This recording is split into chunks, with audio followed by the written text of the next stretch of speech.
नमो महावदन्याय कृष्ण प्रेम प्रदायते कृष्णाय कृष्ण चैतन्य नामने गौरतुषे नमः। हे कृष्ण करुणा सिंधु दीन बंधो जगतपते गोपेश गोपिका कांत राधा कांत नमोस्तुते। तप्त कांचन गौरांगी राधे वृंदावनेश्वरी वृषभानुसुते देवी प्रणमामि हरिप्रिये।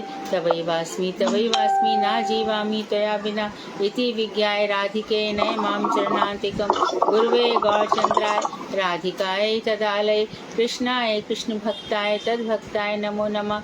वाञ्छाकल्पतरुश्च कृपा सिन्धुवेव च पतितानां पावनेभ्यो वैष्णवेभ्यो नमो नमः। श्री कृष्ण चैतन्य प्रभु नित्यानंद श्री अद्वैत गदाधर शिवासादि गौर भक्त वृंद। हरे कृष्ण कृष्ण कृष्ण हरे हरे हरे राम राम राम हरे हरे। मैं सर्वप्रथम ग्रंथ राशि जैव धर्म तदीय रचयिता सच्चिदानंद भक्ति विनोद ठाकुर के श्री चरण कमलों में असंख्य कोटि दंडवत प्रणाम कर उनकी अहेतु की कृपा की वांछा करती हूँ। मैं मध्य गुरु पाद पद्म नित्य प्रविष्ट ओम विष्णुपाद अष्टोत्तर शतक श्रीमद भक्ति वेदांत श्री नारायण गोसाई महाराज मध्य शिक्षा गुरु पाद पद्म नित्य प्रविष्ट ओम विष्णुपाद अष्टोत्तर शतक श्रीमद भक्ति वेदांत श्री वामन गोसाई महाराज के अभय चरण कमलों में कोटि कोटि दंडवत प्रणाम कर उनकी अहेतु की कृपा की भिक्षा करती हूँ। मैं उपस्थित श्रोता मंडली वैष्णव वैष्णवी सभी को यथा योग्य वंदन अभिनंदन दंडवत प्रणाम करती हूँ।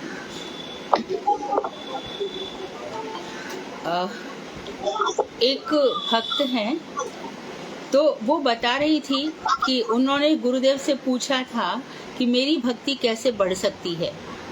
तो गुरुदेव ने उनसे कहा था कि तुम जैव धर्म का रस विचार पढ़ो। तो ये बात सुनकर अच्छा लगा कि रस विचार पढ़ने से हमारी भक्ति में और वृद्धि होती है, क्योंकि जो रस वहां पर है वही रस का प्रतिफलन हमारे हृदय में भी होना चाहिए। कृपया आप लोग थोड़ा डिस्टरबेंस हो रहा है, कृपया सब अपने माइक वगैरह शांत रखें। दीदी यो किसी का माइक ऑन है, वो आवाज बहुत आवाज आ रही है। आप अपना माइक बंद करो। भगवती माता टीका दी है। हाँ उन्हीं का नाम है। हाँ थैंक यू। तो ये जो रस सामग्री है ये रस ब्रह्म की उपासना है।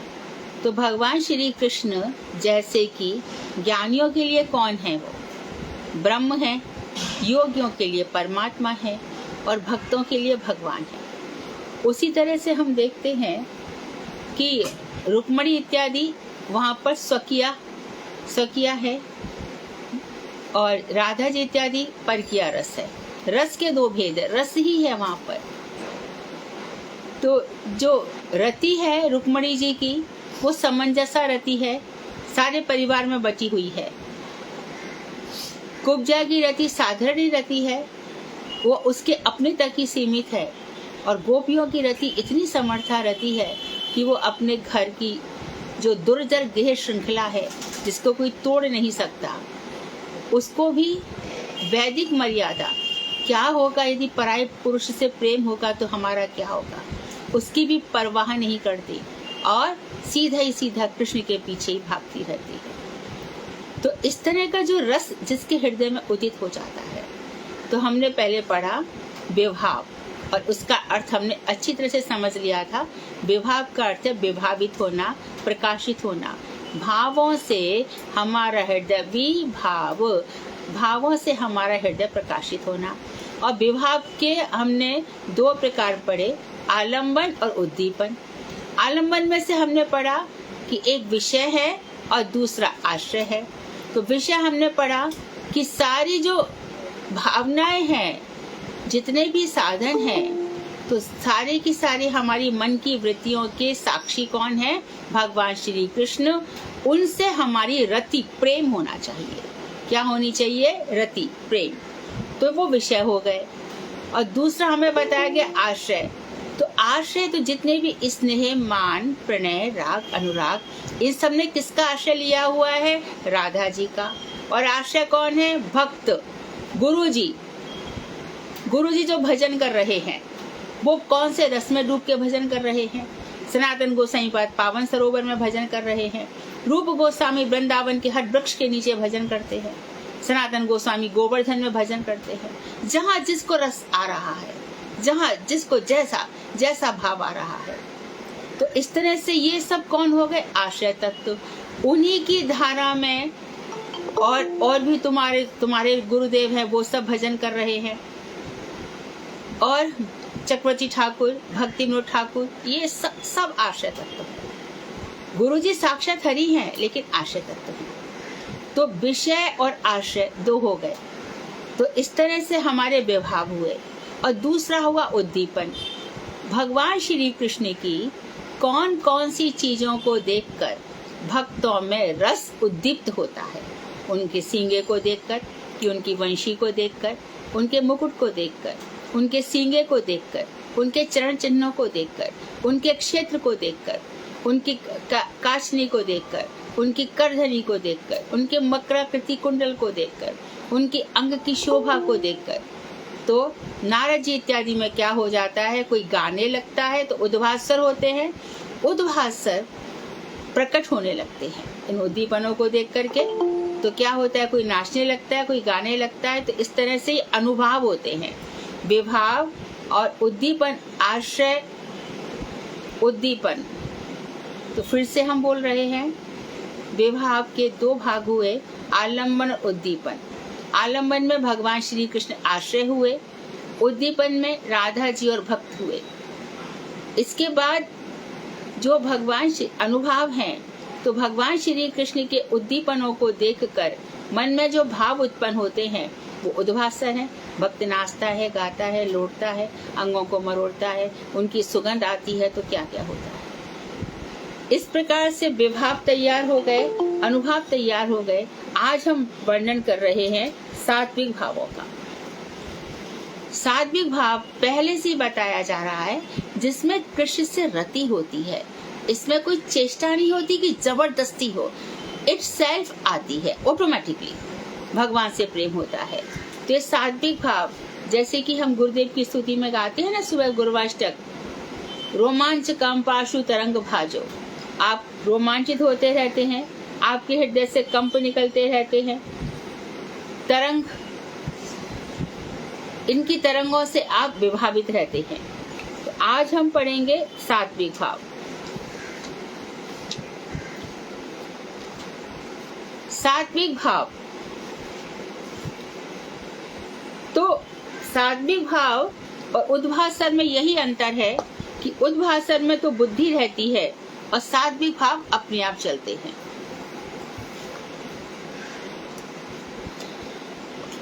सात्विक भावों की, जैसे कि कल हम डिस्कस कर रहे थे, चित्त भावों से पूरी तरह आक्रमित हो जाता है। भाव अपना अधिकार जमा लेता है, अटैक हो जाता है भाव का। एक तरह से पूरा चित्त उसमें भर जाता है। और चित्त जब भरकर क्या हो जाता है? प्राण तक चला जाता है। देखो एक चीज समझो, बिल्कुल क्लियर है। मन, बुद्धि, चित्त और अहंकार। अहंकार के जो अधिष्ठात्री देवता हैं वो संकर्षण है। चित्त के अधिष्ठात्री देवता वासुदेव हैं।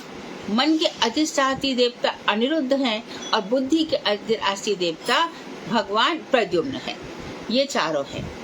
तो अब जो चित्त के अधिष्ठात्री देवता हैं भगवान श्री कृष्ण, तो चित्त हमारा सही रहता है। कृष्ण को छोड़ने तो चित्त चंचल रहता है, क्योंकि वो अपने अधिकार में, अपने आप में स्थित नहीं है।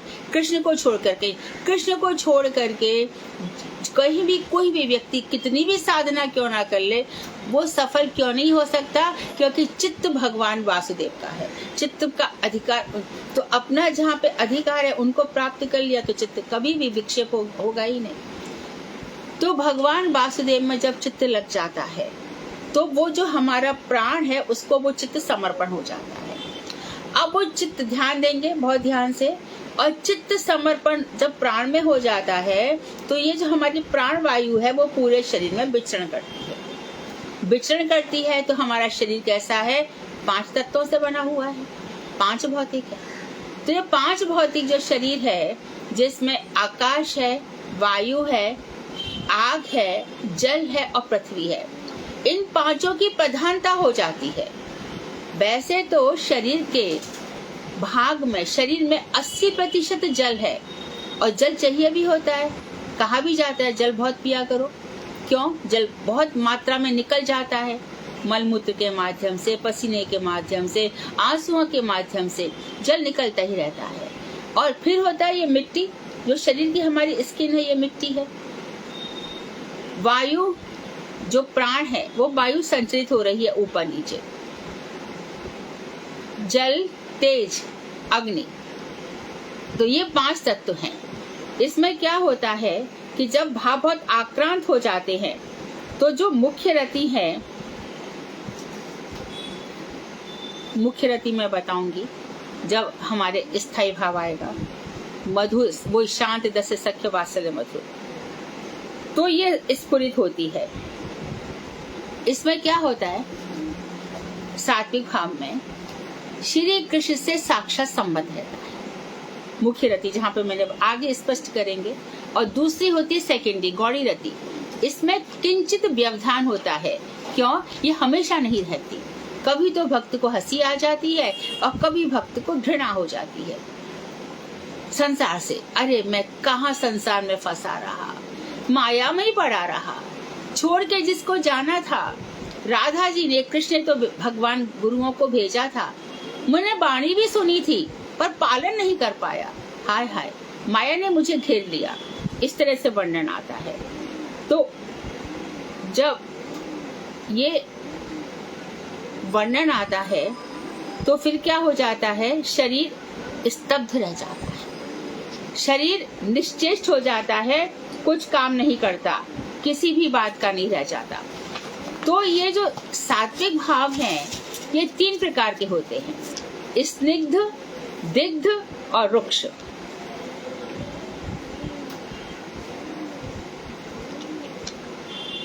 स्निग्ध भावों में श्री कृष्ण का संबंध साक्षात भाव से राधा जी के साथ होता है ना।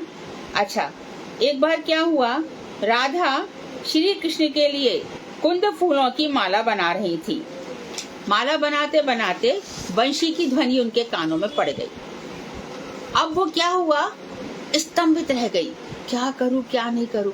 बंशी की ध्वनि सुनकर इसलिए स्तंभित हो जाना क्या है, प्राण वायु ने शरीर को निश्चेष्ट कर दिया। बंशी की ध्वनि सुनाई पड़ी, प्राण वायु चल रही थी, चित्त और प्राण वायु एक हो गए। तो पहले तो चित्त ही स्तंभित हो गया, स्टंज रह गया, क्या करें क्या नहीं करें, ऐसे भाव आ गए।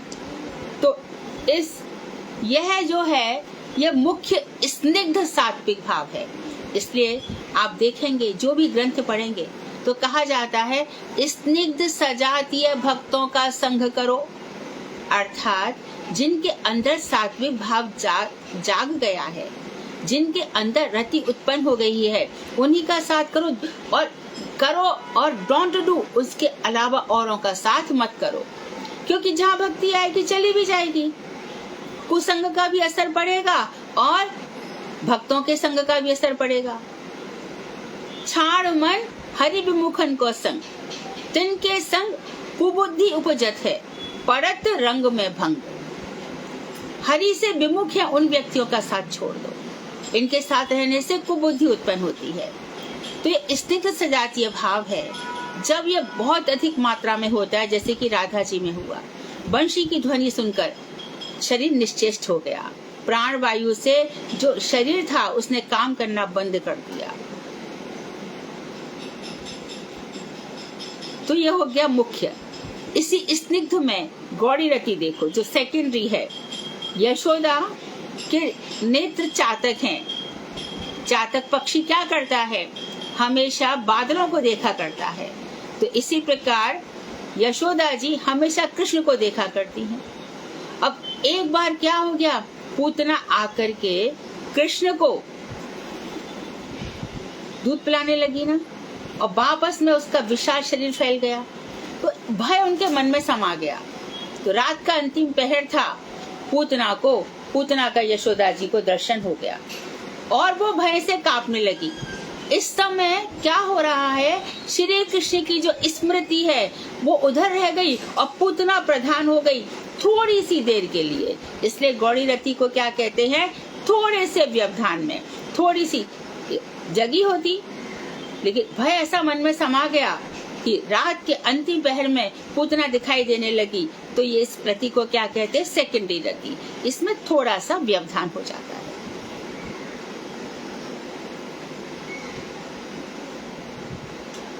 ऐसे ही इस रति में कभी कभी क्रोध भी आ जाता है।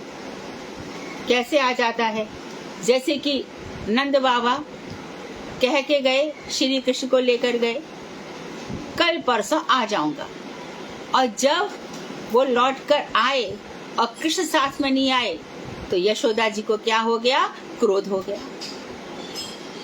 तो ये स्निग्ध भाव है, श्री कृष्ण से चित्त पूरा आक्रांत है, परंतु क्रोध क्यों हुआ, श्री कृष्ण के लिए ही हुआ।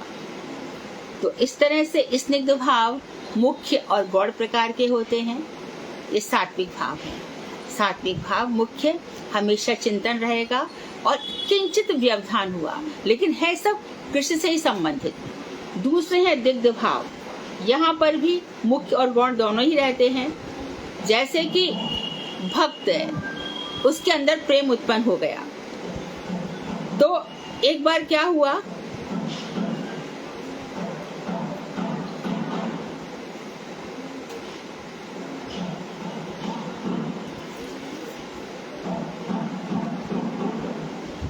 यशोदा जी भगवान श्री कृष्ण के लिए दधि मंथन कर रही हैं, और दधि मंथन करते करते दूध में उबाल आ गया, तो यशोदा जी उठकर चली गई। है कृष्ण के लिए ही जो दूध उबल रहा है, वो कई कई पद्म गंधा गायों का, जिन गायों से कमल की सुगंध निकलती है, उन गायों का दूध एकत्र किया गया है। एकत्र करके वो दूध उबाला जा रहा है, उसमें से मक्खन बनाया जाएगा, कृष्ण को खिलाया जाएगा। पर थोड़ी देर के लिए ऐसा हो गया, थोड़ी देर के लिए विस्मृति हो गई। तो इस विषय में क्या हो गया, यशोदा जी को क्रोध भी आ गया, और इधर कृष्ण भी जब यशोदा जी को डंडी हाथ में लेकर के देखा, छोटी सी जो लकड़ी है उसको हाथ में लेकर के देखा, लाठी, तो वो भी भय से कंपित होने लगे। जो वृक्ष है, हमने उस दिन भी बताया था कि भगवान की मधुर आश्रमयी कथाओं को जिसमें प्रेम उत्पन्न नहीं हुआ है, वो उनको देखता है तो थोड़ी देर के लिए प्रेम उत्पन्न हो जाता है। हम कथाओं में कहते हैं कि चलो आप गोवर्धन चलो, चलो नवदीप धाम चलो, आओ, तो जिनके अंदर थोड़ी सी योग्यता है वो तो रम जाते हैं, और जो के अंदर योग्यता नहीं है उन स्थानों पर जाकर भी उनका हृदय परिवर्तित नहीं होता। अरे क्या बार बार जाए, एक बार हुआ है।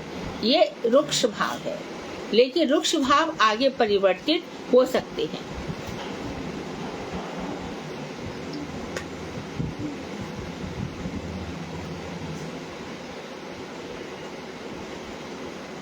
सात्विक विकार 8 हैं। स्तंभ, जैसे मैंने बताया था, शरीर स्तंभित रह जाता है। श्वेत, पसीना आता है। रोमांच, रोंगटे खड़े हो जाते हैं। स्वर भेद हो जाता है।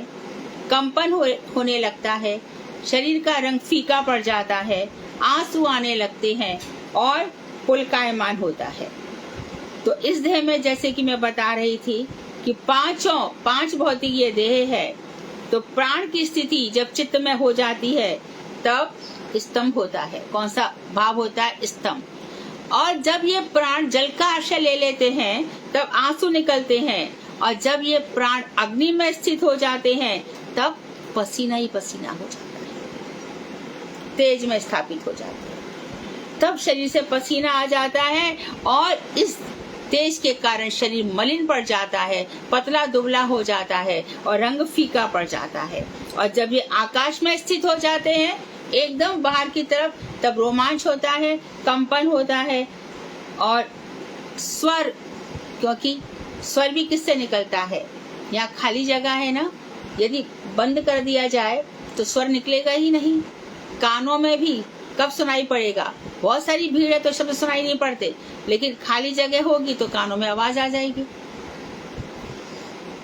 तो ये कुछ समझने की बात नहीं, इतना ही समझना है कि बस प्राणवायु चित्त में, जो हमारा चित्त है प्राणवायु के साथ मिल जाता है, प्राणवायु सारे शरीर में विचरण करती है, और फिर कृष्ण का चित्त में इतना अधिक भक्ति का आगमन हो चुका है कि इन कथाओं को सुन करके हमें 8 सात्विक विकार हुआ करते हैं।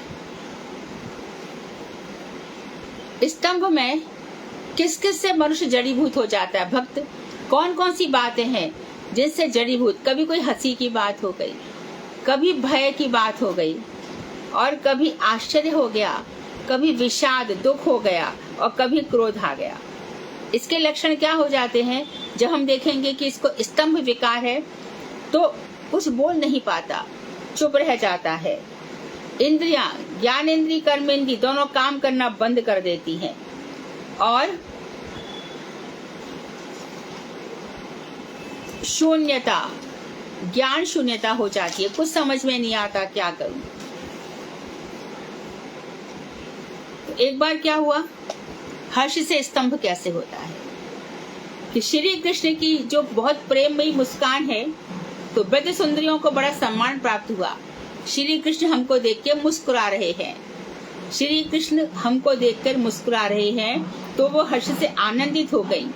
लेकिन जैसे ही कृष्ण चले गए, उनकी दृष्टि उनके पीछे पीछे चली गई, बुद्धि भी चली गई, सारी क्रियाएं रह गई, और वहीं की वहीं बैठ गई, स्तंभित हो गया। ये स्तंभ सात्विक विकार है, कुछ नहीं कर पाई।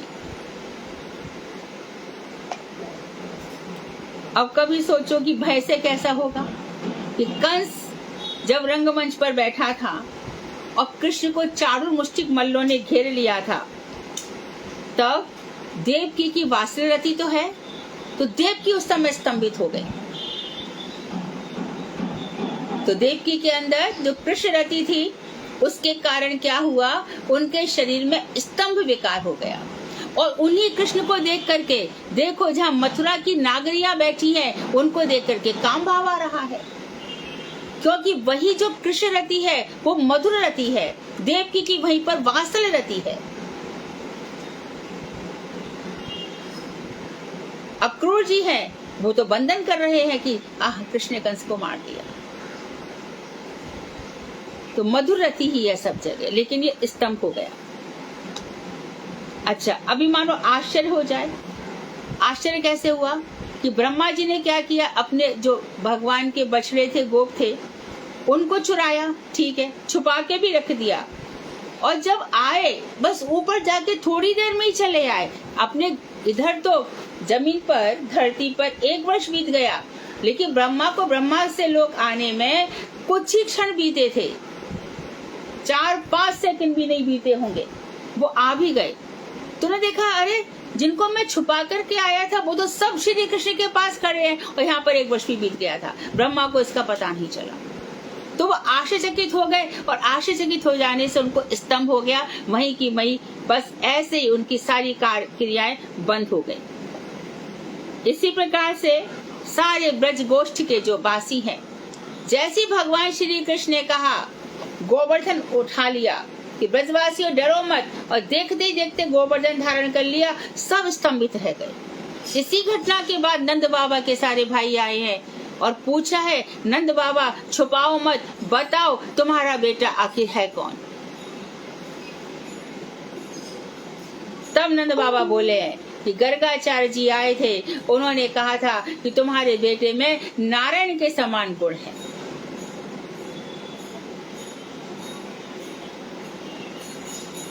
और कभी कभी विषाद दुख से जब अघासुर आया और अघासुर के मुख में श्री कृष्ण प्रवेश कर गए, तब देवता चित्त लिखित से रह गए। अरे अरे, देवता भी श्री कृष्ण के लिए घबरा गए कि इन्होंने, कृष्ण ने उनके मुख में प्रवेश कर लिया। और कभी कभी क्रोध से भी हो जाता है, जैसे कि अश्वत्थामा भगवान श्री कृष्ण पर तीर चलाने लगा, तो अर्जुन जो इतने महावीर हैं, इस समय अरे इसकी इतनी हिम्मत, कृष्ण पर तीर चला रहा है, 1 मिनट के लिए वो भी स्तंभित हो गया। तो ये सात्विक विकार है। जब कृष्ण रति से चित्त पूरा आक्रांत हो जाता है, तब हृदय स्तंभित हो जाता है। अब दूसरा है पसीना पसीना होना। शरीर में कभी इतना हर्ष होता है, कभी भय होता है, कभी क्रोध आता है, तो भक्त के पसीना पसीना हो जाता है। जैसे कि एक बार हर्ष का देखिए, श्री कृष्ण के दर्शन में राधा जी पसीना पसीना हो गई। क्यों? मन की बात छुपाने लगी और कहने लगी, नहीं नहीं, श्री कृष्ण को देखकर नहीं, सूर्य का बहुत सारा ताप है, इसको देख करके इसके कारण मुझे पसीना पसीना हो रहा है। तो गोपियां कहने लगी, राधे मन की बात छुपा क्यों रही हो, क्यों सूर्य की धूप का तिरस्कार कर रही हो? तो प्रेम के कारण, अत्यधिक प्रेम के कारण, मधुरा रति के कारण राधा जी श्री कृष्ण को देख करके पसीना पसीना हो जाती है। और सखी कहती है कि तुम छुपाओ मत, हम समझ गए, तुम कृष्ण रूपी कंदर्प, कृष्ण के कंदर्प बाण से, काम बाणों से पीड़ित हो रही हो। ये बहुत ही उत्तम प्रकार की भक्ति है।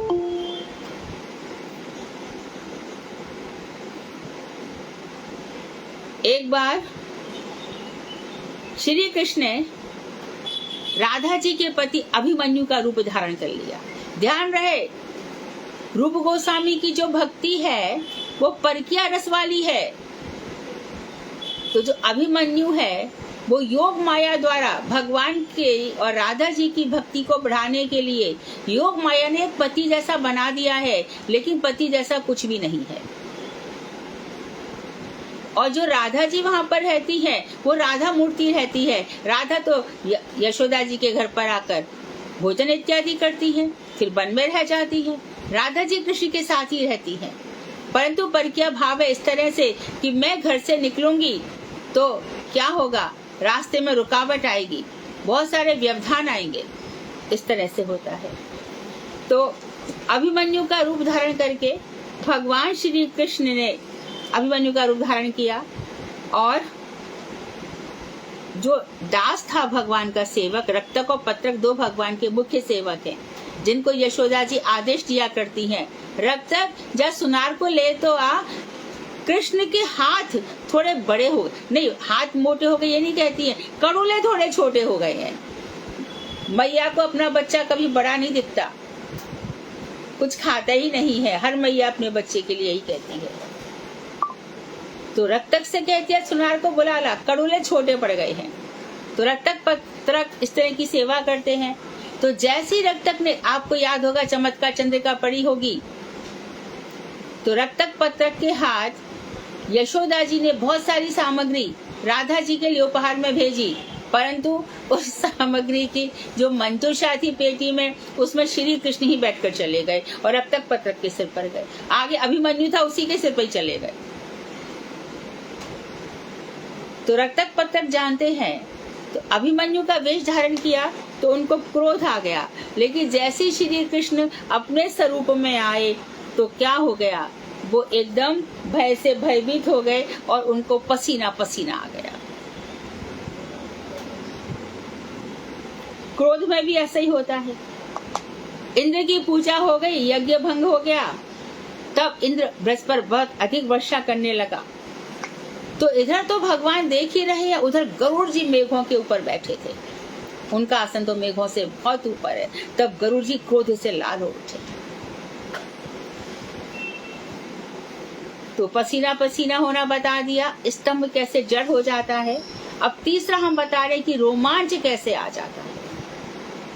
तो कृष्ण की लीला देखी जाती है, कृष्ण की चेष्टाएं देखी जाती हैं, तो आश्चर्य हो जाता है। आश्चर्य से भक्त कभी खुशी होने लगते हैं, कभी उनमें उत्साह आ जाता है और कभी भय भी हो जाता है। और फिर इसमें क्या होता है, रोंगटे खड़े होते हैं और ऐसा लगता है कोई वस्तु हमें छू रही है, कोई तो आकर हमें छू गया। तो आश्चर्य से क्या होता है, रोमांच। कृष्ण जम्भाई लेते हैं और जम्भाई लेते यशोदा जी उनके मुख में तीनों लोक देखती हैं। तो बस आश्चर्य से रोमांचित हो जाती है। रोमांचित तो पृथ्वी भी होती है, दुर्वा अंकुर के रूप में। पृथ्वी का रोमांच कई दफे वर्णन हुआ है। जब वराह जी ने पृथ्वी को उठाया था तब पृथ्वी रोमांचित हो गई थी, और उसी समय नरकासुर का जन्म भी है ना, श्रीमद् भागवत में बताया गया। जब भगवान वामन ने अपने चरणों का विस्तार किया और पृथ्वी को छुआ तब पृथ्वी रोमांचित हो गई। अरे कैसे रोमांचित हो गई पता तो चले। इसके जो दूर्वा थे, घास अंकुर, सब प्रफुल्लित हो गए, सब रोमांचित हरे भरे हो गए। रोमांच से जो घास के तिनके हैं वो सीधे खड़े हो गए।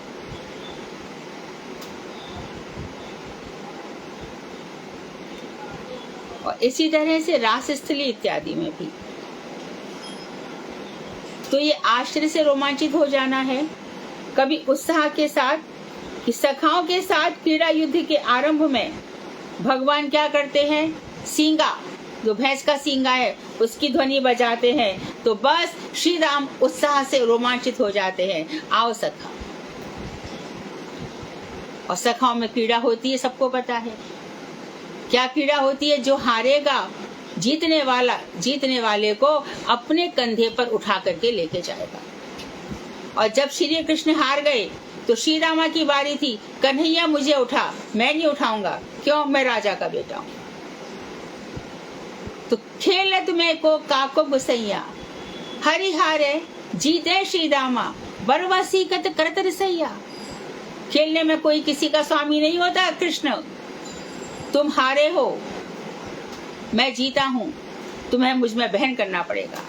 मैं नहीं करूंगा, मेरे यहाँ 9 लाख गाय हैं, गाय होंगी तेरे घर की, यहाँ पे तो तू खेल में हार गया है।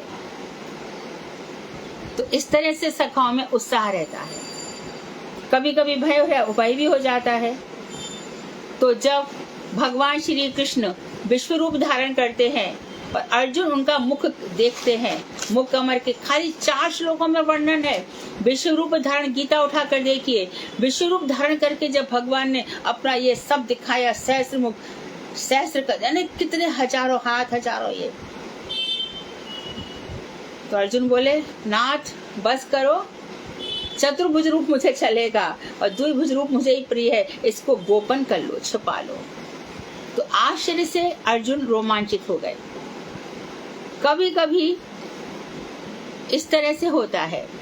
तो हमने 3 वर्णन किए, स्तंभ किया, स्वेद किया, और अभी क्या किया, रोमांच। आप लोग हाँ, रोमांच हुआ। रोमांच के 3 प्रकार हुए। चौथा आ गया स्वरभेद। चौथा है स्वरभेद। तो कभी दुख से, कभी आश्चर्य से, कभी क्रोध से, कभी आनंद से, कभी भय से स्वर भंग हो जाता है। देखो दुख से कैसे होता है। कृष्ण जब मथुरा जा रहे थे तो गोपियों ने सब लज्जा त्याग दी, और जो राधा जी सबके सामने बोली, यशोदा कृष्ण से उतार, लो नहीं कह पाई। यशोदा कृष्ण को रथ से उतार लो नहीं कह पाई, स्वर भंग हो गया। किसके कारण? दुख के कारण। और उस समय ललिता जी की हालत बहुत ही खराब हो गई कि मेरी सखी इतना भी नहीं कह पाई। कभी कभी विस्मय के कारण स्वर भंग हो जाता है। ब्रह्मा मोह लीला में जब सब कुछ हो गया तो ब्रह्मा जी के पास कुछ नहीं बचा था। स्तुति करते रहे और उधर भगवान कुछ बोले भी नहीं। इंद्र से तब भी बात की स्तुति करने में, ब्रह्मा जी को तो कुछ, अरे सब मुझसे सीखा, मुझे जानता भी नहीं है। तो ब्रह्मा जी का क्या हुआ, प्रणाम किया, धीरे धीरे उठे, अपनी आंखें खोली, सिर झुकाया, कृष्ण को देखकर बड़े विनीत भाव से हाथ जोड़े, शरीर में कंपन हो गया, वाणी गदगद हो गई और एक शब्द नहीं बोल पाए। ये हो गया स्वर भंग। आपके सामने भी मानो आज आपके गुरुदेव अचानक करके खड़े हो जाएं, अरे मैं क्या करूं। ध्रुव के सामने भगवान आ गए खड़े होकर के, शंख चक्र पद्म गदाधारी ध्रुव के सामने खड़े थे। जिनको मैं अपने अंदर देख रहा था वही बाहर दिख रहे हैं। तो स्तुति तो करूं, नहीं कह पाए। तब भगवान ने देखा कि स्तुति करना चाहता है तो शंख से उसके कपोल को छू दिया। कभी कभी क्रोध से भी होता है कि जैसे बंशी की जो ध्वनि बजाई भगवान श्री कृष्ण ने, जगो कलम बाम दृशाम मनोहरम, बड़ी सुंदर ध्वनि बजाई, और आधी रात को वो भी यहाँ पहुंच भी गई। और पहुंच जाने के बाद कृष्ण भगवान क्या कहने लगे, स्वागतम वो महाभागा किम ते प्रियम करवाणी, आपका स्वागत है, मैं आपका क्या प्रिय करूं। गोपियां सोचने लगी, हमें तो बुलाया है और फिर ऐसे अप्रिय वचन कहते हैं। और फिर क्या कहते हैं, घोर रजनी ऐशा, बड़ी गहरी रात है, यहाँ पर सांप आदि हिंसक पशु पक्षी घूम रहे हैं, तुम अपने घर पर लौट जाओ। तो गोपियों को क्रोध आ गया और इस क्रोध के कारण वो बोल तो कुछ नहीं पाई, अपने पैरों के नाखून से पृथ्वी को कुरेदने लगी। तो यहाँ पर स्वरभंग देखा जाता है, हर्ष से भी हो जाता है। जैसे कि अक्रूर ने जब मथुरा गए तो सोच रही है भगवान है कि नहीं, तो धरती पर लौटपोट कर रहे हैं, और जब लौट कर आए तो उन्होंने कहा, कृष्ण मैं आज्ञा दें तो मैं यमुना जी में स्नान कर लूं। ब्रह्महृद में स्नान किया, अरे ये क्या डुबकी लगाई तो वहां पर कृष्ण बलराम नीचे दिखाई दे रहे हैं। ऊपर उठे तो रथ में बैठे फिर दिखाई दे रहे हैं, फिर नीचे जाकर तो फिर दिखाई दे रहे हैं।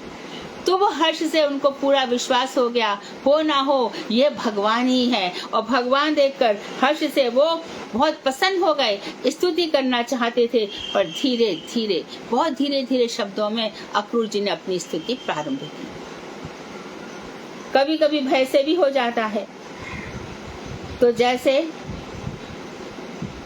भगवान का एक सखा था, उसका और एक सखा था पत्री। पति से कहा था कि ये बंशी छुपा कर रख दे, सखियां उठा करके ले जाती हैं।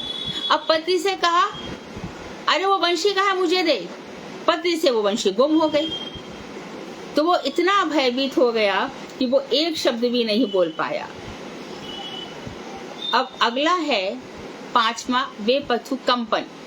कंपन होता है कैसे, इसमें बहुत विशेष भय हो जाता है, क्रोध भी आता है और हर्ष से चंचलता भी होती है। जैसे बहुत भय से देखो, सखियों के साथ श्री कृष्ण क्रीड़ा कर रहे थे, इसी समय शंखचूड़ आ गया और हाथ फैलाकर राधा जी को उठाने लगा। तभी राधा जी एकदम डर गई, हे ब्रजेंद्र नंदन कहकर उनकी तरफ चली आई। बड़ी बुरी तरह से भयभीत हो गई। तो कृष्ण रति में इतनी आश्लिष्ट हैं वो, ऐसी रति है उनकी। और कभी कभी अमर्ष क्रोध से भी देखी जाती है। जैसे कि शिशुपाल भगवान श्री कृष्ण को गाली देने लगा, तब हमारे जो 5 पांडव हैं सहदेव जी बड़े व्याकुल हो गए, क्रोध से अधीर हो गए। वो शिशुपाल को मार देना चाहते थे, भगवान ने रोक लिया। तो ऐसे जब वो कंप होने लगे, उस समय कहते हैं भागवत में, सहदेव ऐसे कंपित होने लगे, ऐसे हिलने लगे कंपन से, जैसे कि भूकंप में पर्वत हिल जाया करते, कृष्ण रति के कारण। कभी कभी हर्ष से भी कंपन होता है। श्री कृष्ण को देखकर एक गोपी कांपने लगी और सखी उसका मजाक बनाने लगी, और वो फिर मन की हंसी को छुपाकर बोली, अरे सुन, मैं बड़ी भयभीत हो रही हूँ, तू इस ब्रजेंद्र नंदन को रोकना। हर सखी चाहती है कि भगवान उसके पास आए, लेकिन खुशी से वो कंपित हो गई और सखी से कह रही है, ब्रजेंद्र नंदन का निवारण करना, उनको रोकना। 6वां है वैवर्ण्य, रंग का फीका पड़ जाना। तो दुख से, क्रोध से और भय से रंग फीका पड़ जाता है, कभी कभी मलिन हो जाता है और कभी कभी कृष्ण पतलापन भी आ जाता है। ये बहुत ही सुंदर वर्णन है। सभी महात्मा सुनाते हैं कि भगवान श्री कृष्ण के विरह में सारे गोकुल वासियों का रंग सफेद पड़ गया और जब नारद जी ने ब्रज का विरह देखा तो उन्होंने कहा, अरे मैं श्वेत द्वीप में तो नहीं आ गया। श्वेत द्वीप में जो कुछ है सब सफेद ही सफेद है। तो भगवान के विरह में सब सफेद हो गया। तो वैवर्ण्य सात्विक विकार कैसा है, इस तरह का होता है। कभी कभी रंग फीका या वैवर्ण्य या रंग का बदलना क्रोध से भी होता है। कंस जब मर गया तो कंस के भाई कच और कंक और न्योग्रोध श्री कृष्ण के साथ युद्ध करने के लिए आए, शस्त्र धारण कर लिए। तो बलराम जी का मुख क्रोध से ऐसा लाल हो गया जैसे उगते चंद्रमा का मुख लाल हो जाता है। ये हो गया वैवर्ण्य सात्विक विकार। कभी कभी भय से हो जाता है। जब ब्रजमंडल की रक्षा हेतु श्री कृष्ण ने गोवर्धन धारण कर लिया तो आज इंद्र का मुख जो दमदमाता रहता था काला पड़ गया, मुख मलिन हो गया। बैठा बैठा देख रहा था अपने महल से, स्वर्ग में इंद्रपुरी से, देखा कि अरे कौन सा पर्वत ऊपर उठा रहा है। अरे तो स्वर्ग का जो सुमेरु पर्वत है उससे भी ऊपर उठा हुआ है। स्वर्ग का जो सुमेरु पर्वत है ये उससे भी ऊपर उठा हुआ है। ऐसे झांक करके देखा, अरे ये कौन सा गोवर्धन पर्वत उठ रहा है। उठ करके सीधा ब्रह्मा जी के पास गया, मुझे बचाओ। ब्रह्मा जी बोले, अरे तूने किससे बैठा लिया रे मूर्ख। अभी अभी मैं वहां पे अपनी ब्रह्मा मोह लीला का वर्णन करने लगे। अभी अभी मैं वहां मूर्ख बनकर आया, अपनी मूर्खता का प्रदर्शन करके आया। तो किसके साथ अपना खेल रचा रहा है मूर्ख, जा करके क्षमा मांग। तो उस समय डर से इंद्र का जो रंग है वो मलिन काला पड़ गया। कभी कभी दुख से भी हो जाता है। तो इस तरह से मुख का रंग फीका पड़ जाता है।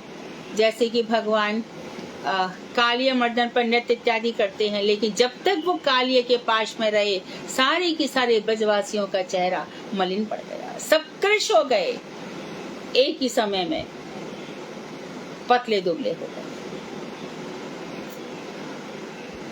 अश्रु, आंखों में आंसू आना, ये तो बहुतों के होता है। बहुत लोगों के कथाएं सुन सुनकर आंखों में आंसू आ जाते हैं। गुरु जी को देख करके आंखों में आंसू आते हैं। मुझे बताना है, मैं जब सर्वप्रथम पूज्यपाद बावन गोसाई महाराज के दर्शन किए तो मुझे पता नहीं, मैं उनको देख रही हूँ और वो भी मुझे देख रहे हैं। ऐसा नहीं कि मुझे इग्नोर किया, लेकिन अश्रुधारा नहीं रुक रही थी।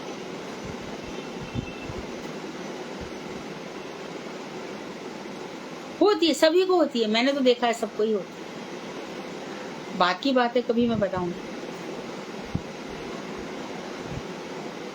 तो ये अश्रुओं की धाराएं आ जाती हैं, कभी खुशी के कारण, कभी क्रोध से, कभी विषाद से। जब बहुत खुशी होती है तो आंसू शीतल होते हैं, और कभी दुख होता है तो यही आंसू गर्म होते हैं, विरह के आंसू गर्म होते हैं। इसमें भक्त में क्या देखा जाता है, वो नेत्रों को बार बार पहुंच रहा है।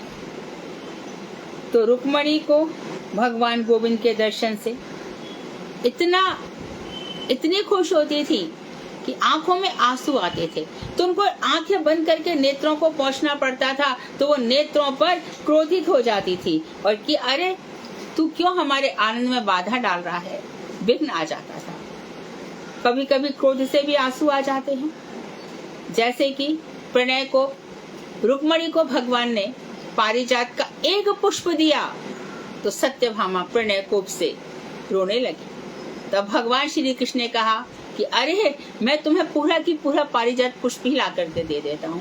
तो स्वर्ग से पारिजात पुष्प उठा लाए और वो इंद्र फिर से लड़ा उनसे। देखो, सत्यभामा भी उनके साथ थी, भगवान के साथ रथ पे सवार थी कि नीचे आ गई। तो सत्यभामा के यहाँ पे उन्होंने पेड़ लगा दिया, थोड़ा सा झुकाव कर दिया रुक्मणी जी की तरफ, उनके महलों की तरफ।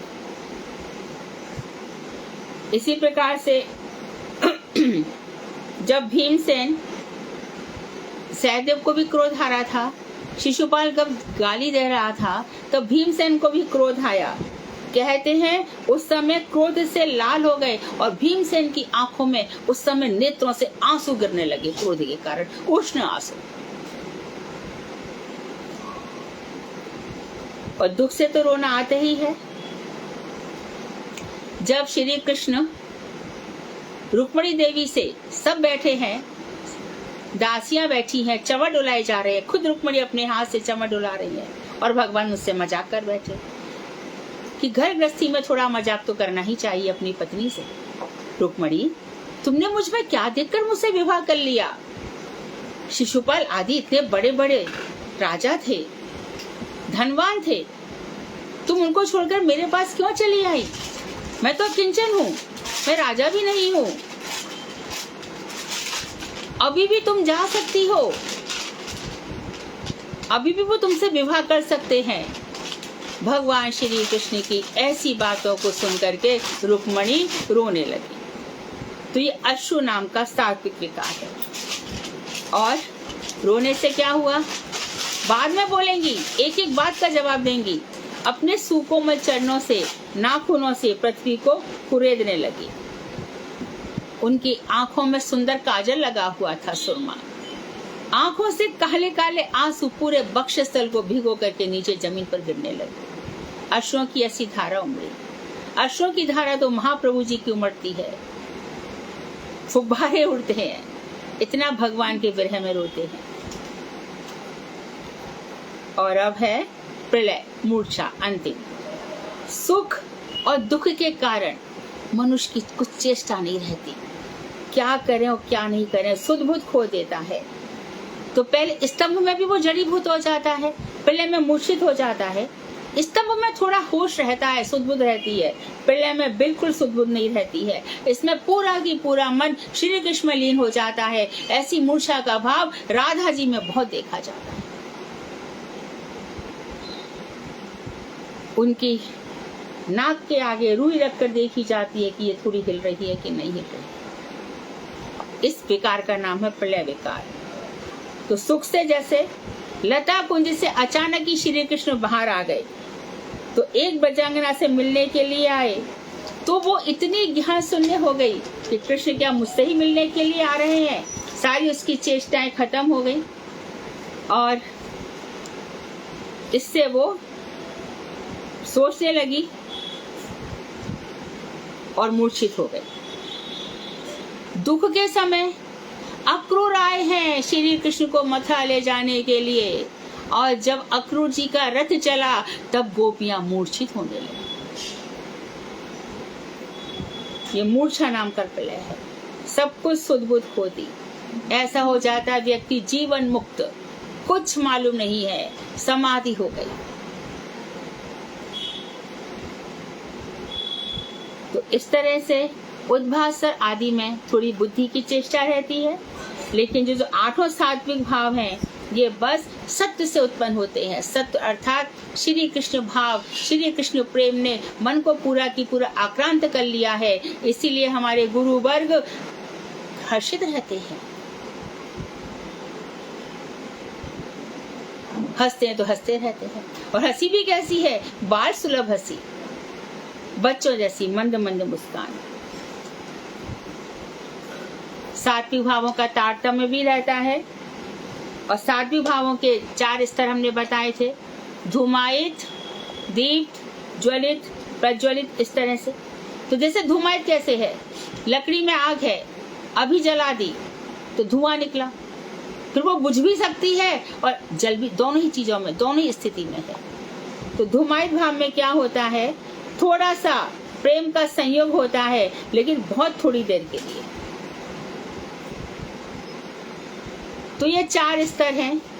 ये देखा जाता है कि कौन सी चीज, कौन से, तो जो 8 सात्विक विकार हैं किसमें कितने ज्यादा हैं। धूमायित में 1 होते हैं, और धूमायित के बाद जो दीप्त है, ज्वलित है, ज्वलित, उसमें 3-4 हो जाते हैं, और जो दीप्त है उसमें 4-5 हो जाते हैं, और जो उद्दीप्त है उसमें कई सारे हो जाते हैं।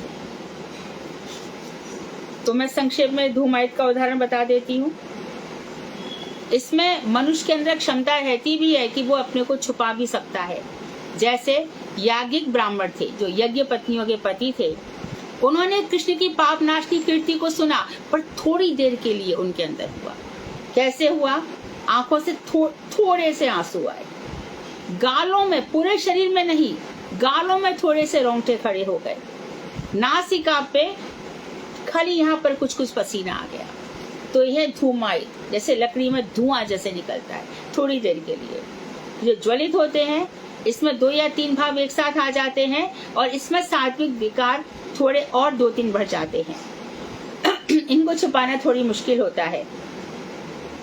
जैसे एक सखी कहती है कि गोवर्धन की तलहटी में बंशी ध्वनि सुनकर बड़े कष्ट से मैंने आंसुओं को रोका, जैसे तैसे छुपाया, परंतु मेरे शरीर में जो कंपन होने लगा, निपुण जो एक्सपर्ट मेरे जो गुरुजन हैं, उन्होंने मुझे भांप ही लिया कि मेरे हृदय में कृष्ण के प्रति प्रेम है। सखी मैं छुपा नहीं सकी। तो ये हो गए ज्वलित भाव। और तीसरा हो गया दीप्त भाव। इसमें 3, 4 अथवा 5 भाव भी रहते हैं, इनको भी छुपाना बहुत मुश्किल है। इसमें भी कई सात्विक भाव एक साथ उदित होते हैं। जैसे नारद जी श्री कृष्ण को देखते हैं तो ऐसे विवश हो जाते हैं कि कांपने लगते हैं। क्या क्या हो जाता है उनको? वीणा बजाने में असमर्थ हो जाते हैं, स्वर भंग हो जाता है, गदगद वाणी हो जाती है और स्तुति नहीं कर पाते। आंसुओं की धारा निरंतर बहती रहती है। और नारद जी गोपी बनने के लिए नारदीय कुंड में आज भी तपस्या कर रहे हैं। और अब ये हो गया उद्दीप्त। इसमें 7, 8, 5, 6 इतने सारे भाव एक साथ प्रकाशित होते हैं। जैसे कि एक सखी कहती है, पीताम्बर आपके विरह में ब्रजवासियों के अंग पुलकित हो गए हैं। वो जैसे तैसे अपना जीवन, देखो मूर्छा आ गई, जीवन धारण कर रहे हैं। उनकी वाणी यशोदा जी ने बाम बाहुकृत बाम कपोलो, बाम उल्टा हाथ, जहाँ पे श्री कृष्ण गए हैं जिस दिशा की ओर, उसी दिशा में मुख करके आज तक बैठी है। बातचीत नहीं होती ब्रज में, विलाप होता है। संताप के कारण सबका मुख मलिन हुआ पड़ा है। नेत्रों से आंसुओं के गुच्छों में आंसू निकल रहे हैं और उद्भट मूर्छा है। और जब ये भाव बहुत ही ऊंचाई पर पहुंच जाता है, वो कहलाता है सुदीप्त, जो गोपियों में, और महाभाव जो है वो राधा जी में ही दिखाई देता है। तो इस तरह से आज सात्विक भाव का वर्णन हुआ।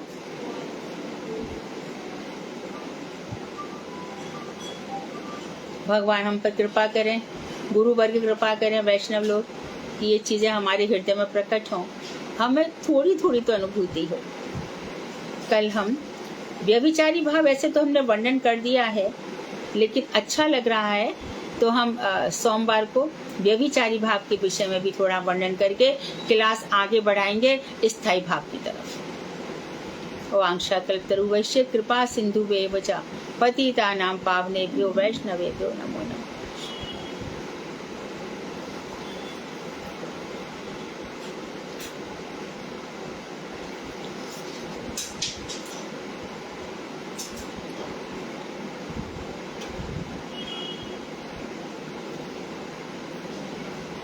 Any question?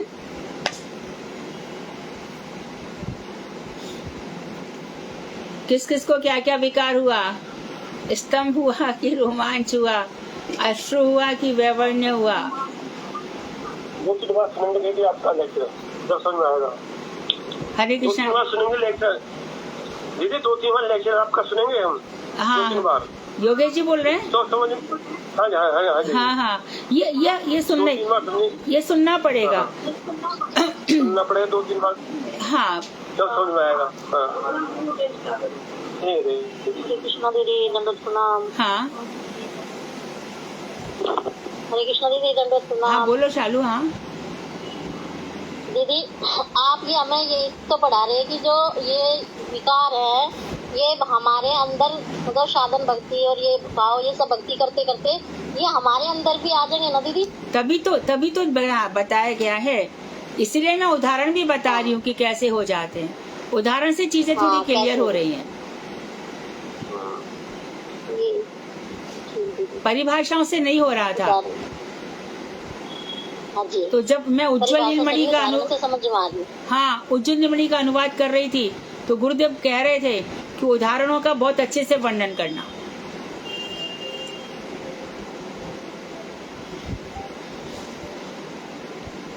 ये कभी ना कभी तो हाँ हाँ अभी तो कभी वही, लेकिन सुनना चाहिए वो और ये पढ़ना आपकी बात चाहिए। है, कभी तो बनक पड़ेगी कान। कभी तो बनक पड़ेगी। हरे कृष्ण दीदी, दंडवत प्रणाम। हाँ अब एक विकार दीदी तो दीदी आ रहा है, स्तब्ध सात्विक विकार, ये सब सुनकर स्तब्ध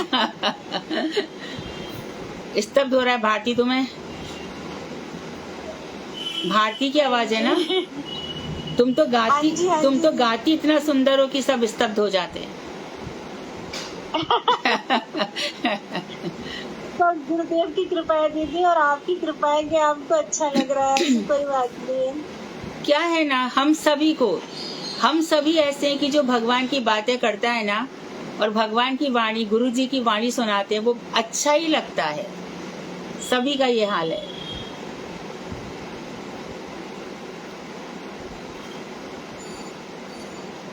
कभी कभी महाराज, मैंने एक दफा गुरुदेव को एक से ये कहते देखा जाएगा, बढ़ चलो, होगा जो देखा जाएगा। ऐसे महाराज जी प्रेरणा दिया करते थे। हरे कृष्णा दीदी, दंडवत प्रणाम। हाँ मैं भी कुछ कहना चाहूंगी। हाँ। उस दिन भारती दीदी जो गा रही थी गीत, मुझे उस दिन पूज्यपाद मुनि महाराज जी की याद आ गई। हाँ हाँ बहुत अच्छा गा रही थी। हाँ, वो भी बहुत अच्छा गाते हैं।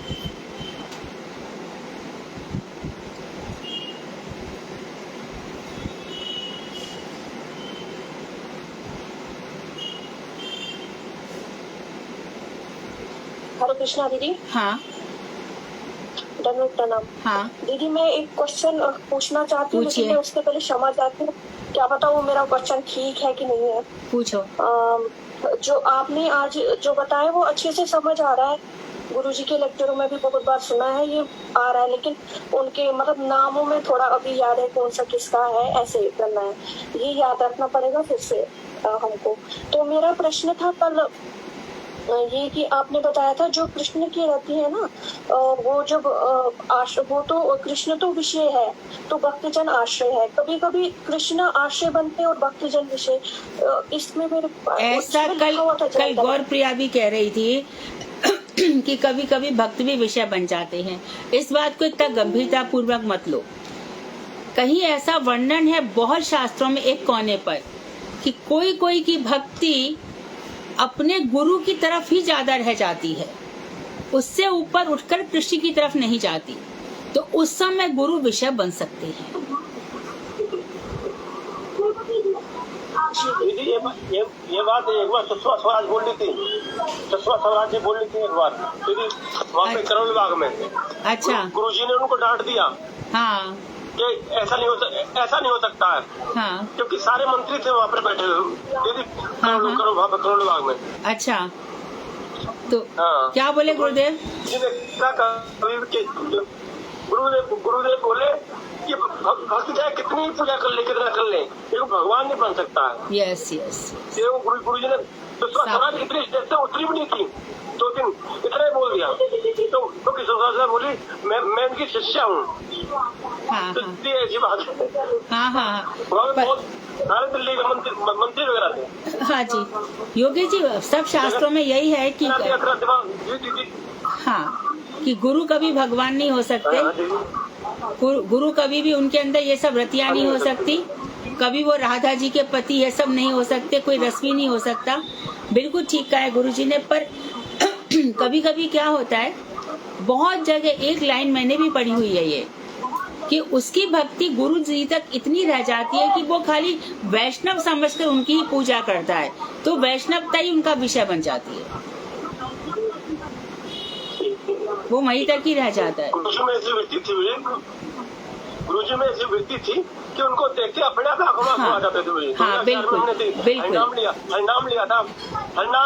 लिया था मैंने उनसे। हाँ, तो हाँ। उनके दर्शन करते जब प्रणाम किया ना, आंखों से आंसू टपक जाते हैं, अपने आप उनमें आंसू। ऐसी मिलती थी। हाँ, ऐसा जब गुरुदेव की मधुर स्मृतियाँ सुनो तो काफी लोगों ने ये बातें बताई कि उनको देखती आंखों में आंसू आए। जी, हरे कृष्ण। हाँ, हरे कृष्ण। हरे कृष्णा दीदी। हाँ। मैंने ये जब कल मैंने ये लाइन पढ़ी ना, तो खुद से ही मेरे माइंड में ऐसे घूम रहा था हाँ। कि इसका, क्योंकि मैंने समझा नहीं था, पता नहीं मैंने अभी जो आपका आज का लेक्चर और आपने अच्छे से समझाया और क्लियर हो गया, लेकिन कल तो मैं थोड़ा सा भक्ति से थोड़ा सा ऊपर ही चली गई थी। मैंने सोच रही थी कि जैसे जब भगवान कृष्ण मतलब रस का आस्वादन करना चाहते हैं, मधुर रस का, तो तब राधा जी विषय बन जाती है और कृष्णा आश्रय बन जाते हैं। तो ऐसा मुझे लगा, मतलब नहीं, ऐसा कभी सोच नहीं, में आया था। नहीं, नहीं, राधा जी कभी विषय नहीं है। जहाँ तक कि श्रीमद् भागवत ग्रंथ भी कभी विषय नहीं है, वो भी आश्रय ग्रंथ है। चैतन्य चैतामृत भी आश्रय ग्रंथ है, कभी विषय नहीं हो सकते। ठीक है दीदी, बहुत अच्छे से क्लियर हो गया, नहीं तो ये डाउट ही रह जाता। हाँ, नहीं, डिस्कस बहुत करना है, धन्यवाद। हम सब ऐसे ही सीखेंगे। अच्छा, तुम लोग इतने ध्यान से सुन रहे हो, तुम लोगों इतने ध्यान से सुनते हो, इसके लिए मैं भी बहुत कोशिश करती हूँ कि चलो मुझे भी बहुत अच्छे से, मेरा भी माइंड सेट हो जाएगा।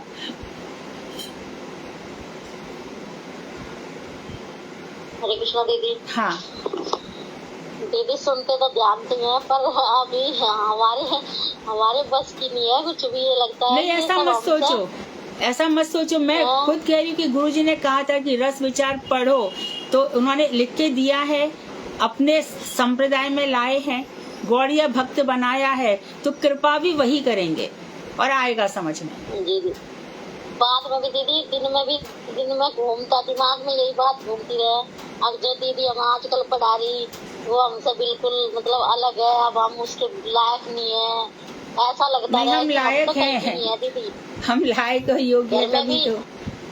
अपनी घर की सेवा करते रहे ना, तो दिमाग में यही घूमती रहेगी। अब जो हमारी क्लास चल रही 3-4 दिन से, मतलब पूरा दिन दीदी बस दिमाग में यही रहे कि ये अब हम मतलब पता नहीं क्या है, और एक दो आपस में हम बात भी कर रहे, तो इस विषय को लेके ही कर रहे कि पता नहीं हमारे लायक है भी या नहीं, हम तो नहीं, लायक है ही नहीं, ऐसा मत सोचो।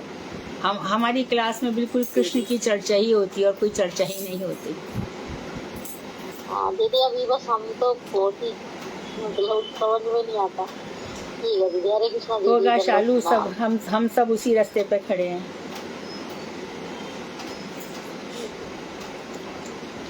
तो हरे कृष्णा दीदी, धन्यवाद, प्रणाम। हाँ, दीदी मैं ये कह रही थी, अब आपकी तबीयत ठीक है?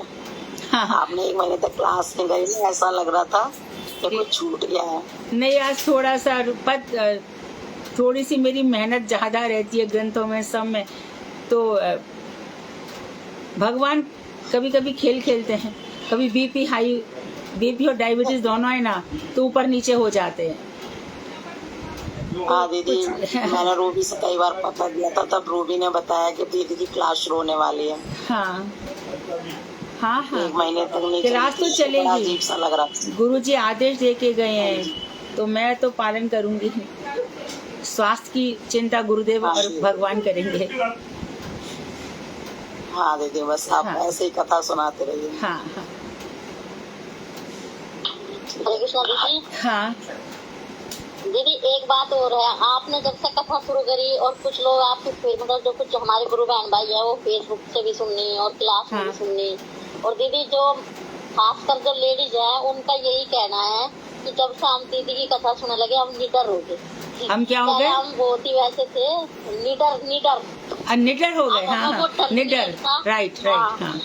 अब वो डर नहीं लगता कि कहीं हम रिश्तेदारी में जा रहे तो वहाँ नहीं डरते। अब हम कोई बात बोली, नहीं खाना तो नहीं खाना, नहीं करना तो नहीं करना। हाँ, तो फिर अब क्या? हम ना निडर से हो गए। और क्या, हम तो वैष्णव हैं। ये बहुत बड़ी फिर क्या, इतनी मेहनत करके हाँ, कितने सबने जन्म अपने बहुत गंवा दिए, परिवर्तन आया। कितने जन्म गंवा दिए, अब वहाँ पे आए, अब भी तुम लोगों को ही देखें क्या, जरूरत नहीं कोई। एकदम निडर था, और जो निडर होता है ना उसको कोई नहीं डरा निडरता आ गई सकता, अब। उसका कोई कुछ बिगाड़ भी नहीं सकता, सभी कोई कुछ नहीं कृष्णा बिगाड़ दीदी। सकता। हाँ रूबी, हाँ। दीप्ति दीदी ने आपके हालचाल पूछे तो मेरे रहा नहीं गया दीदी। हाँ पता नहीं क्यों दीदी, मैं आपसे बहुत कुछ छुपाने लगी हूँ, मगर रह ही नहीं। मेरा ऐसा मन में विचार करते रहती हूँ कि मैं मधु दीदी के पास होती, मैं उनका सेवा करती, मैं उनके लिए कुछ बना पाती। सच में दीदी, मैं कभी कभी सोचती हूँ कि दीदी इस बार कार्तिक में आएंगी, मैं उनके लिए कुछ कर पाऊँ। नवदीप जाएंगी तो मैं उनके लिए मगर दीदी असंभव है, नहीं हो पाएगा। मैं बहुत रूबी, तुम सुंदर कथाएं सुन रही हो, तुम्हारा हृदय इतना सुंदर है। पूछो भगवान से, गुरु जी से, यही सब कथा श्रवण सबसे बड़ी सेवा है। तुम इतने प्यार से कथा सुन रही हो। तुम लोग, अच्छा तुम लोग नहीं सुनते तो मैं किसको सुनाती? ये चीज आके ऐसे ही चली जाती। सत्य बात है दीदी, रूबी हाँ। तो घर बैठ के ही बहुत अच्छा भजन कर रही है। हाँ हाँ, हम सबको रूबी का ख्याल रखना चाहिए और रूबी की हम सब रूबी तुम्हारे साथ खड़े हैं। हाँ दीदी, कभी ना कभी ठाकुर की व्यवस्था करेंगे। सब व्यवस्था तुम्हारी होगी और जो लोग सुन रहे हैं उनके मन में भी जरूर भाव आए होंगे। दीदी मुझे कुछ नहीं चाहिए, बस वैष्णवों का प्यार चाहिए हाँ, दीदी। और प्यार ही आपका तो देंगे इतना और क्या स्नेह देंगे। चाहिए कि मेरा सब कुछ छूट जाए दीदी। मैं आपको नहीं बता सकती दीदी, मेरा छूट गया सब। हाँ। संसार से आसक्ति तो कम हो गई है, मगर मैं ये भी नहीं कह सकती कि अभी आगे क्या होगा। बस मेरा ये कहना, आपका प्रेम मेरे पे इतना बना रहे कि बस मेरा कथा कीर्तन से मेरी जिंदगी कट जाए। बहुत बस सुंदर। मेरे को बस भजन सब कुछ। और मैं जो भी हाँ, सभी वैष्णव रूबी की भावनाओं का सम्मान करें। और हमारी जो बहन है रूबी, बात सुन के तो मैं तो रोने लग गई। क्यों तुम क्यों रो? भाव आ रहा है कि मैं भी आपकी सेवा कर पाती। तो अच्छा, तुम्हारे तो तुम तो परिवार के ब्रज वल्लभ, तुम तो इतने अच्छे संस्कारों से भी हो, तो बहुत अच्छी बात है। हाँ हाँ सब एक एक वीक के लिए बम्बई आ जाओ। हाँ अभी हम लोग कार्तिक में मिलने वाले हैं। एक एक सप्ताह के लिए मेरे घर पर है जाना और दीदी की सेवा करो। चलो अच्छा। एक एक वीक के लिए आ जाओ। सब मिल लेंगे। सभी लोग जरूर आएंगे एक दूसरे का ध्यान रखें। वक्त हमेशा एक सा नहीं रहता, कभी किसी का ऊपर नीचे भगवान लीला करते हैं। तो उस समय, जिस समय वक्त किसी का कुछ हो, हम सबको मिलकर सहायता करनी चाहिए, जरूर करनी चाहिए। नहीं दीदी, रूबी आती है समय निकाल के। अभी हमारे यहाँ पे भागवतम हुई थी, हाँ हाँ महाराज जी की, तो समय निकाल के आई थी रूबी। और अभी 2 दिन पहले महाराज जी का तिरोभाव मनाया गया था हाँ हाँ, मेरे घर पे, तब भी आई थी। जैसे उसको समय मिलता है वो आती है। और बहुत उसको सुंदर। ये दुख लगता है ना कि मैं जा नहीं पाती। हाँ और रूबी हाँ, जाने से कुछ नहीं होता, तुम तो घर बैठ के ऐसा भजन कर रहे हो ना। वो तो बस गुरुदेव उसके उसी ऊपर में तुम्हारा वो सब कुछ। समझ रही है कि उसके ऊपर भगवान की विशेष कृपा हुई है, इसलिए उसके लिए परिस्थितियाँ ऐसी बनाई गई हैं। हाँ जी, अपने आप ही भगवान उसका मन सब जगह से हटा रहे। ऐसा बहुतों के जीवन में होता है। जिस पे मैं कृपा करता हूँ उसका सब कुछ छीन लेता हूँ, और जब इतना देता हूँ कि वो संभाल भी नहीं पाता। ऐसा बहुतों दीदी के जीवन सत्य में बात देखा। है। कोई तन से दुखी है तो कोई मन से। अभी गुरु पूर्णिमा थी ना दीदी, हाँ तो हाँ, मैं बहुत रो रही थी। और मेरे यहाँ पे भागवतम चली थी पूज्य श्रीधर महाराज जी की। मैं बहुत रोई। मैंने कहा मैं गुरुदेव के दर्शन करने कैसे जाऊँ। गुरुदेव जनकपुरी आए थे तो भागवतम भी चल रही थी। मैंने कहा कोई बात नहीं, मैं दर्शन करने जाऊंगी, गुरुदेव आप बुलाओगे। दीदी मैं सच बता रही हूँ, मेरे अंदर कोई हिम्मत भी नहीं थी। मैं गुरुदेव का नाम लेके गई और बस दर्शन करके आ गई। दीदी मुझे कुछ भी नहीं हुआ उस दिन, जबकि वही मेरे है। को बिल्कुल बेड रेस्ट बोल रखा है, मेरे को कोई प्रॉब्लम नहीं हो। जिस दिन सच्ची। से मैं दर्शन करके आई हूँ ना दीदी, तब उस से दिन ठीक से है। मुझे थोड़ा सा स्वास्थ्य ठीक लग रहा है। बिल्कुल, संतों के दर्शन का यही लाभ है। तो दीदी हर किसी के साथ कुछ ना कुछ दिक्कत है। रूबी किसी और वजह से परेशान है, तो मैं अपने शरीर से परेशान हूँ। एक प्रॉब्लम तो सबको होती है दीदी, पर सब ठीक हो जाएगा। हाँ नहीं, मैं परेशान नहीं हूँ। मैं ठीक उसको हूँ। हौसला दो। हाँ, उसको ये लगता है ना कि वो जा नहीं पाते, इसलिए आप दीदी को समझाइए। बस मतलब मेरे को ऐसा होता है कि मैं भी सेवा कर सकती। मैं मधु दीदी, मैं बहुत प्रेम करती हूँ आपसे, सच में। तो रूबी वो अनुभव होता है, वो अनुभव। जैसे जैसे कृष्ण से राधा जी प्रेम करते तो उनके लिए ढूंढती है सेवा करने के लिए, तो दीदी मैं भी आपसे बहुत प्यार करती हूँ। मुझे तो अनुभव लगता होता है कि रूबी, मुझे अनुभव कि होता मैं है। मधु दीदी के पास होती। दीदी मेरे को पैसे नहीं चाहिए, धन दौलत कुछ नहीं चाहिए तुम्हें दीदी, बस तुम्हारे पास प्रेम संपत्ति इतनी है कि धन दौलत तुम्हारे लिए क्या वैल्यू रखती है, लेकिन हम सबको एक दूसरे की सहायता के लिए तत्पर रहना चाहिए, हाँ जी सभी को। दीदी, आप मार्केट में आएंगे ना तो बता देना, हम सब उसी टाइम आएंगे फिर। हाँ हाँ हाँ, मेरा तो फिक्स ही रहता है, अन्नकूट में छोड़ती नहीं गोवर्धन का। और पूज्य पाठ बावन गोसाई महाराज की तिरुभाव तिथि, ये दो तो मैं कभी छोड़ ही नहीं सकती। सुन लो रूबी, दीदी आ रही है कार्तिक में, कर रूबी लेना तो सेवा आएगी ना? जितनी करोगे। आएगी ना रूबी, तो पहले भी आई थी। और हरीश ना दीदी। हाँ दीदी रूबी तो फिर भी आ जाती है, हम तो यहीं से है नहीं जाते जल्दी से। रूबी तो काम भी कर लेती है और आ भी जाती है, थोड़ा बहुत टाइम निकाल कर जरूर ही आ जाती है। और हम देखो यहीं से देखते रहते हैं, आप निकले वो फिर भी आ जाते। आप भी आई जाओगी आप भी आई जाओगी। नहीं, अशोकनगर भी जल्दी जल्दी आ ही जाती है, जैसे कोई वो होती है तब भी आ जाती है, चाहे थोड़ी देर के लिए आए, देर से अबेर से आ ही जाती है तब भी। ठीक है दीदी, हरे कृष्णा। आप भी रेस्ट करो दीदी, टाइम ज्यादा हो रहा है। वांछा कल्पतरुभ्यश्च कृपा सिंधुभ्येव च पतितानां पावनेभ्यो वैष्णवेभ्यो नमः। हरे कृष्णा हाँ, दीदी। सोमवार को मिलते हैं। दीदी